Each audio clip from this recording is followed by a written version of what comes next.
Keep going down to another one. It's in the next chapter. Go to chapter 17 and verse 14.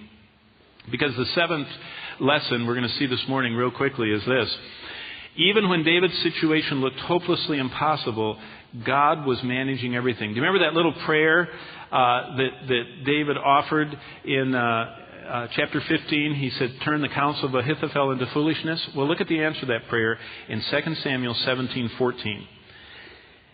It says, and Absalom and all the men of Israel said, the counsel of Hushai the Archite is better than the counsel of Ahithophel. Now look at the next part. I have it all underlined and marked in my Bible. For the Lord had purposed to defeat the good advice of Ahithophel, to the intent that the Lord might bring disaster or evil upon Absalom. Now look at this. David entrusted his vengeance to God, and God took it. God caused foolish Absalom to not accept the best counsel of all. If Absalom would have deployed his army, if he'd have just sent the ones he had at that moment instantly out, and if they would have chased David, they could have overrun David and his 600 older mighty men that were with him. All these young, new, zealous warriors could have just ran over them, and they could have zeroed in and gotten David, and he would have been gone. He would have been assassinated. God knew that. And so God frustrated the wise counsel of Ahithophel by using his servant Hushai the Archite. What does that mean? Well, when David's situation looked hopelessly impossible, God was managing everything. And He gets all the credit. When we let God take care of us, when we entrust our personal vengeance to the Lord can do what we could never possibly imagine to remedy the situation.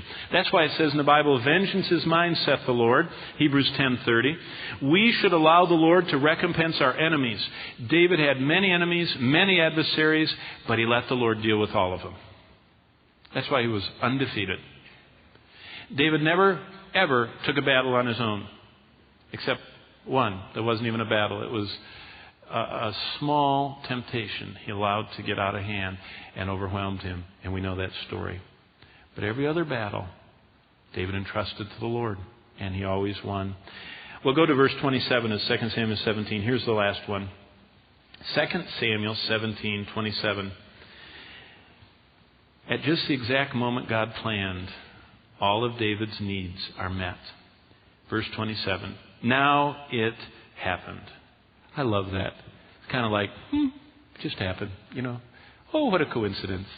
Isn't that a remarkable coincidence? I mean, don't you see? It's just so cute. Now it happened. When David had come to Mahanaim, now that's on the other side of the Jordan. He's finally where he's going to camp for the night. That Shobai, the son of Nation from Rabbah, and the people of Ammon, Machir, the son of Amiel from Lodabar, and Barzillai the Gileadite from Rogelim.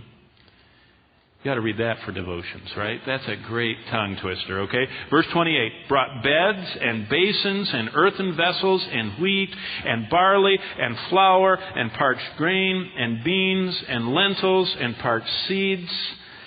Whew, boy, were they healthy. You know, I don't think any of those things we could find nowadays in the stores. Verse 29, honey and curds, sheep and cheese from the herd for David and the people who were with him to eat. For they said, the people are hungry and weary and thirsty in the wilderness. Isn't that amazing?